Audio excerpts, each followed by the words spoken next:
नमस्कार, ग्लोबल स्पेशलमा यहाँलाई स्वागत छ। दर्शकवृन्द, ग्लोबल स्पेशल खोजमूलक समाचार सामग्रीहरूको स्पेशल प्याकेज हो। हामी जनसरोकारका हरेक विषयको गहिरो अध्ययन गर्दै सत्य तथ्यलाई उजागर गर्ने प्रयास गर्दछौँ। सत्य तथ्य र निष्पक्ष समाचारको प्याकेज दिने हाम्रो प्रयास निरन्तर जारी छ। दर्शकबिन, आगामी मंसिर 4 गते हुने प्रतिनिधि सभा र प्रदेश सभा निर्वाचनका लागि दलहरूले समानुपातिक तर्फको उम्मेदवारको सूची बुझाएका छन्। सोमबार निर्वाचन आयोगमा पुगेर प्रमुख राजनैतिक दल सहितका अन्य दलहरूले आगामी निर्वाचनका लागि समानुपातिक तर्फका उम्मेदवारहरूको बन्द सूची बुझाएका हुन्। आयोगले आइतबार र सोमबार गरी 2 दिन समानुपातिक तर्फको उम्मेदवारको सूची बुझाउन समय दिएको थियो। सोही समयावधिभित्र सबै राजनैतिक दलहरूले आफ्ना उम्मेदवारहरूको बन्द सूची आयोगमा पेश गरेका छन्। समानुपातिक उम्मेदवारमा राज्यको जनसङ्ख्याको बनोट अनुसार महिला तथा पिछडिएको वर्ग, क्षेत्र, अल्पसंख्यक र जनजातिको प्रतिनिधित्व हुने व्यवस्था रहेको छ। तर जुन परिकल्पनाका साथमा समानुपातिक निर्वाचन प्रणालीको सुरुवात गरिएको थियो, अहिलेको समानुपातिक उम्मेदवारको सूची भने त्यस्तो प्रकृतिको देखिँदैन। त्यसो त यसअघिका चुनावमा समेत समानुपातिक उम्मेदवारको सूचीमाथि प्रश्न उठ्ने गरेको थियो। आगामी चुनावका लागि समानुपातिक तर्फको उम्मेदवारहरूमा कांग्रेस नेत्री तथा प्रधानमन्त्री शेरबहादुर देउवा पत्नी डाक्टर आरजू राणा देउवा, नेता डाक्टर प्रकाश शरण महतको तथा पूर्व उपसभापति विमलेन्द्र निधिको नाम बन्द सूचीमा अटाएको छ। यता नेकपा माओवादी केन्द्रका उपाध्यक्ष कृष्ण बहादुर महरादेखि नेकपा एकीकृत समाजवादीका पदाधिकारीले समेत सांसद बन्न समानुपातिक प्रणाली रोजेका छन्। प्रत्यक्षतर्फ चुनाव लड्दा समेत विजयी हुने उम्मेदवारले सांसद बन्न समानुपातिकको बाटो रोज्दा संविधानले परिकल्पना गरेको प्रणालीमाथि नै प्रश्न समेत उठ्न थालेको छ। दर्शकबिन, समानुपातिक निर्वाचन प्रणालीतर्फ 3% मत ल्याउन नसक्ने दलका लागि सिट बाँडफाँड नहुने व्यवस्था छ। त्यस्ता दलको धरौटी जफत हुने अधिकारीहरू बताउँछन्। कुनै पनि राजनीतिक दलले निर्वाचनमा प्राप्त गरेको मतको हिस्साको अनुपात बराबरको स्थानमा निर्वाचन हुने प्रणाली नै समानुपातिक प्रतिनिधित्व प्रणाली हो। समानुपातिक प्रणालीमा दलहरूले प्राप्त गरेको कुल सिटको न्यूनतम 50% महिला हुनै पर्ने नियम बनाइएको छ। प्रतिनिधि सभामा समानुपातिक पद्धतिबाट 110 जना र 7 वटा प्रदेश सभामा 220 जना उम्मेदवार हुनेछन्। समानुपातिक पद्धतिमा मतदाताले राजनैतिक दललाई मत दिनेछन्। दलले पाएको मतको आधारमा बन्द सूचीमा रहेका उम्मेदवार मध्येबाट सांसद निर्वाचित हुन्छन्। आसन्न आम निर्वाचनका लागि राजनैतिक दलहरूले समानुपातिकको बन्द सूची निर्वाचन आयोगमा बुझाइसकेका छन्। तर नयाँलाई प्राथमिकता दिने दाबी गरे पनि दलहरूको बन्द सूचीमा यसपटक पनि पुरानै अनुहार समेटिएका छन्। अर्कोतर्फ प्रत्यक्षको उम्मेदवार बन्ने चर्चा चलिरहँदा कतिपय शीर्ष नेताहरू नै चुनाव हार्ने डरले समानुपातिक सांसद बन्ने लाइनमा पुगेका छन्। आगामी चुनावका लागि देशका धेरै निर्वाचन क्षेत्रबाट प्रत्यक्षतर्फको उम्मेदवारको सिफारिसमा परेका नेताहरू नै समानुपातिक चुनावका लागि उम्मेदवार बनेपछि यसले जुन वर्गका लागि प्रणालीको सुरुवात भएको थियो त्यही वर्गको प्रतिनिधित्व हुनेमा आशंका समेत सुरु भएको छ। कांग्रेस नेत्री तथा प्रधानमन्त्री शेरबहादुर देउवा पत्नी डाक्टर आरजू राणा देउवा कैलालीबाट आसन्न निर्वाचनका लागि प्रत्यक्ष चुनाव लड्ने चर्चा थियो। राणालाई कैलाली सहित देशका अन्य 5 वटा निर्वाचन क्षेत्रबाट समेत प्रत्यक्षतर्फ उम्मेदवार सिफारिस गरिएको थियो। तर एकाएक सबैलाई चकित पार्दै उनी कांग्रेसले निर्वाचन आयोगमा बुझाएको समानुपातिक तर्फको बन्द सूचीमा अटाएकी छन्।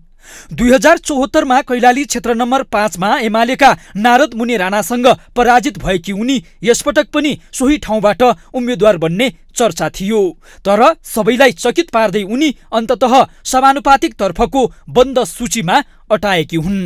कांग्रेस पूर्व उपसभापति विमलेन्द्र निधिको नाम पनि समानुपातिकको बन्द सूचीमा अटाएको छ। 2074 सालको निर्वाचनमा धनुषा क्षेत्र नम्बर 3 मा राजेन्द्र महतोसँग पराजित भएका उनी यसपटक समानुपातिक कोटाबाट सांसद बन्ने तयारीमा छन्। काङ्ग्रेसकै अर्का नेता डाक्टर प्रकाश शरण महतको नाम पनि समानुपातिक तर्फको बन्द सूचीमा छ। अघिल्लो निर्वाचनमा एमालेका ईश्वर पोखरेलसँग काठमाडौँ क्षेत्र नम्बर 5 मा पराजित भएका उनी यसपटक नुवाकोटबाट चुनाव लड्ने चर्चा थियो। काङ्ग्रेसका नेताहरू अर्जुन नरसिंह केसी, गोपाल मान श्रेष्ठ र फर्मुल्लाह मनसुर पनि समानुपातिकको बन्द सूचीमा परेका छन्। प्रमुख प्रतिपक्षी दल एमाले भने नयाँलाई प्राथमिकता दिएको दाबी गरेको छ, तर बन्द सूचीमा भने पुराना नेता पनि अटाएका छन्। पार्टीका पुराना नेता रघुजी पन्त र गोरखबहादुर बोगटीलाई एमाले समानुपातिकको बन्द सूचीमा राखेको छ।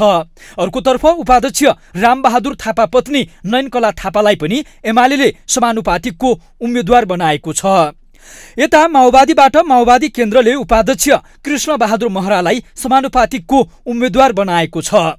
उनले अहिलेसम्म प्रत्यक्षतर्फ लडेका कुनै पनि निर्वाचन हारेका छैनन्, तर यसपटक भने उनले समानुपातिकमा जाने निर्णय गरेको बताइएको छ।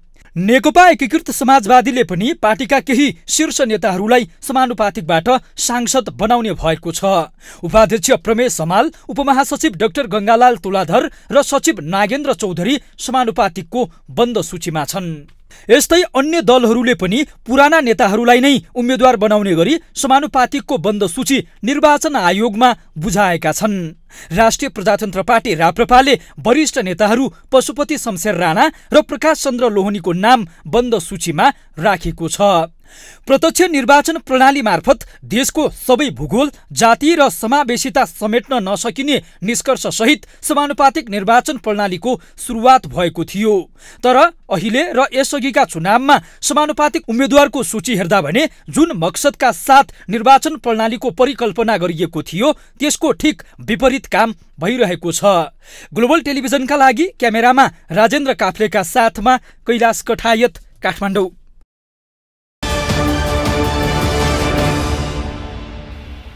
संसदमा अल्पसंख्यक पिछडिएको क्षेत्र र अन्य क्लस्टरबाट समेत प्रतिनिधित्व सुनिश्चित गराउन नेपालमा 5 वर्ष अघिदेखि समानुपातिक निर्वाचन प्रणालीको सुरु भएको थियो।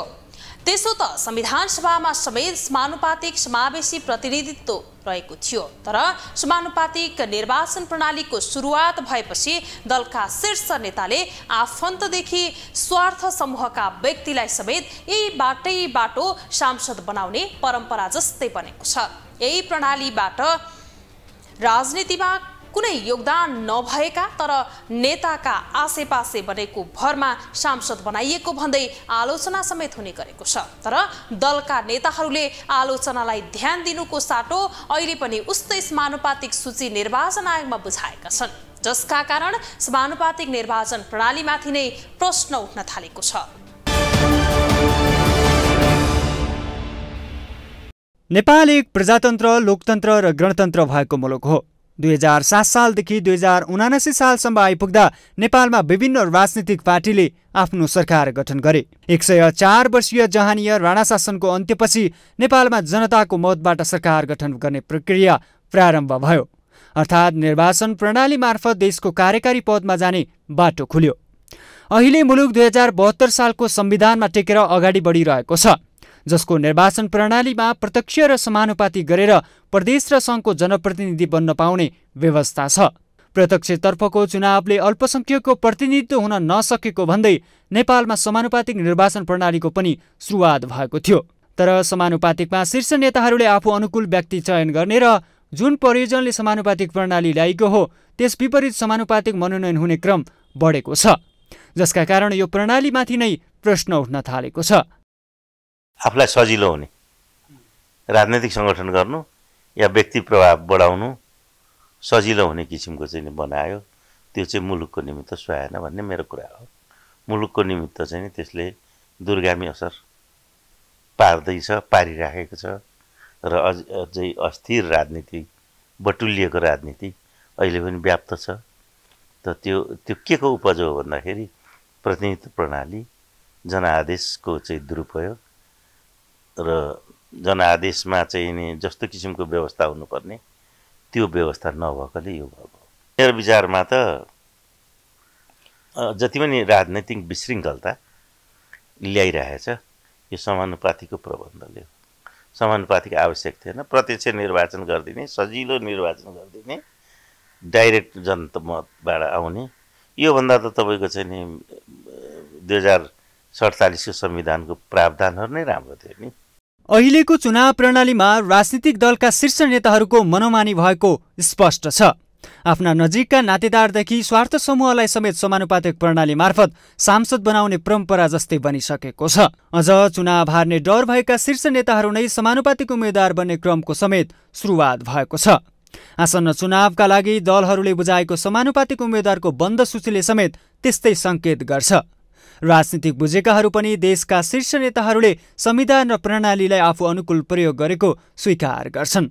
दलका नेताहरूको चाहिँ नै सुनिश्चितताको लागि चाहिँ नै उनीहरूको अनुकूलताको लागि चाहिँ एक हदसम्म हो पनि हैन। जनताबाट प्रत्यक्ष निर्वाचन भएर निर्वाचित जनप्रतिनिधि भएर संसदमा आएर चाहिँ जनताको जनप्रतिनिधिको हिसाबले चाहिँ काम गर्न जरुरी छ। लोकतान्त्रिक व्यवस्थाको महत्त्वपूर्ण मूल्याङ्कन पाटो त्यो हो। तर चाहिँ बिस्तारै नेपालका राष्ट्रिय राजनीतिक दलहरूप्रतिको जुन एउटा फ्रस्ट्रेसन छ नेपाली जनतामा, त्यो नेपाली जनतामा भएको फ्रस्ट्रेसनले हाई लेभलका नेताहरूलाई जनतामा जान सिक्ने स्थिति छैन। त्यो भएकोलाई समानुपातिक हिसाबमा आफ्नो सुनिश्चितताको लागि पनि उहाँको चाहिँ अनुकूलतामा यो खेलिरहेको हो हैन। त खेलिरहेको हो र आफ्नो अनुकूलता र आफ्ना जाने आसेपासेहरू आफ्ना यसम्यानहरूलाई विभिन्न किसिमका आर्थिक चलखेल मात्र करोडौँको लेनदेनको हिसाब किताब भइरहेको छ। यो लोकतान्त्रिक व्यवस्थामा समानुपातिक निर्वाचन प्रणालीको चाहिँ विषयलाई घुसाएर यो अप्रजातान्त्रिक अलोकतान्त्रिक परिपाटी जुन राष्ट्रिय राजनीतिक दलले गरिरहेछन् यसको लागि सबै नेपाली जनताले खबरदारी गर्नुपर्छ भन्ने मेरो अर्को चाहिँ एउटा चाहिँ यसै प्रश्न हो राष्ट्रिय राजनीतिक दलका नेताहरूलाई। यता नागरिक पनि अहिलेको प्रणाली नेतामुखी भएको र जनमुखी नभएको बताउँछन्। यो समानुपातिक नै चाहिए होइन यो देशलाई, खास गरी भन्दा चाहिँ समानुपातिक यी नेताहरूले चाहिँ आफ्नै मान्छे घुसाउन, आफ्नै मान्छेले जिताउन त्यसैको लागि राखे हो। नत्र भने पहिला राणाकालमा नि थिएन, प्रजातन्त्र अरूमा नि थिएन। यिनीहरूले आफ्ना मान्छे घुसाउने र कसरी माथि जाने र कसरी लुट्ने त्यही मात्रैको हो। यो समानुपातिक मेरो लागि चाहिँ ठिक छैन। समानुपातिक निर्वाचन प्रणालीकै कारण कुनै पनि दलको स्पष्ट बहुमत आउने अवस्था छैन, जसका कारण सरकार निर्माणमा समेत विभिन्न दलका बीचमा सहकार्य आवश्यक हुन्छ। एउटै दलको मात्रै सरकार बन्न नसक्दा र सरकार बनाउने र गिराउने खेल सुरु हुने भएका कारणले अस्थिरताको बीजारोपण समेत अहिलेको चुनावी प्रणालीका कारण सुरु भएको भन्दै आलोचना समेत हुने गरेको छ। ग्लोबल टेलिभिजनका लागि क्यामेरामा सञ्जय खड्काका साथमा विनोद विक्रम भण्डारी, काठमाडौँ।